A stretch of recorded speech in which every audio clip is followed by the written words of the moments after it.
The Crithian war beast stood 9 feet tall, its obsidian scales gleaming under the twin suns of Zirion, 7. Commander Jack Morrison had seen these creatures tear through reinforced battle armor like tissue paper. He'd watched them decimate entire platoons with nothing but their claws and teeth. And now, one of them was blocking the path between him and Dr. Emma Chun, who cradled something small and bloodied against her chest. Dr. Chun, step away from that thing slowly.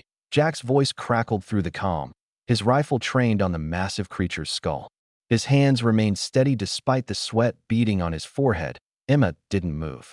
She stood at the edge of the Crithian nesting grounds, a place no human had ever entered and lived to report back. The creature before her, easily 3 times her size, released a low, guttural growl that vibrated through the scorched earth. "I can't do that, Commander," Emma replied, her voice calm but firm. She adjusted her grip on the small Crithian infant in her arms, its shallow breathing barely perceptible. "This cub is dying." Jack's tactical display showed 17 more heat signatures emerging from the cave systems behind the Alpha. His squad had taken position on the ridgeline, weapons ready, waiting for his order. One word, and they'd light up the entire area. One word, and Emma would die with the beasts. "That's not our problem," Jack said, though his finger hesitated on the trigger. "We need to extract you now. The peace talks failed. We're at war." "No," Emma said, taking a step forward toward the Alpha. The massive Crithian's muscles coiled, ready to strike. "We're only at war because nobody tried to understand them." Jack remembered the briefing 3 months ago. The Crithians had attacked the human colony at New Denver, killing 47 civilians. Command had labeled them as mindless killing machines, animals to be exterminated. But Emma had insisted on studying them first, volunteering to join the research outpost near their territory. "Emma, I have my orders." "Your orders are to protect human interests," she interrupted, still moving forward. The Alpha's growl intensified, but it didn't attack. "And right now, the best interest for humanity is not starting a war we can't win." She was right about that. Intelligence estimated the Crithian population at over 2 million on this world alone. Humanity had barely established 3 colonies in this sector. Jack watched through his scope as Emma knelt before the Alpha, laying the injured cub on the ground between them. The infant's breathing had become more labored, dark blood seeping from a wound in its side. "I found him caught in one of our perimeter mines," Emma explained, her hands moving slowly as she opened her medical kit. "He wandered too close to our territory." The Alpha's massive head lowered, its hot breath creating clouds of steam in the cool air. Jack's finger tightened on the trigger. This was it, the moment the beast would strike.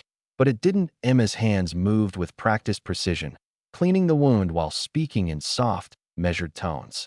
"I know you can understand me. The linguistic analysis proved you're not animals. You're people. Different, but people." Jack had read her reports. The complex social structures, the ceremonial burial grounds, the evidence of primitive art in their caves. But Command had dismissed it all. Beasts were beasts. 3 weeks ago, Emma continued, working steadily. A Crithian female was seen carrying a human child away from the New Denver attack. Everyone assumed she was going to kill the child. She paused, threading a surgical needle. "But yesterday, I found him. Alive. Federal protected. Hidden in a cave with Crithian young." Jack's blood ran cold. "What?" "The attack on New Denver wasn't an attack at all," Emma said, beginning to suture the cub's wound. "It was a rescue. There was a gas leak in the residential sector. The Crithians could smell it from miles away. They tried to evacuate people." "That's impossible," Jack whispered, but his mind was racing through the incident reports. The strange pattern of destruction, all focused on residential buildings. The fact that most victims had died from smoke inhalation, not injuries. The way the Crithians had seemingly ignored armed security to focus on the housing complex. "We shot first," Emma said quietly, her voice thick with emotion.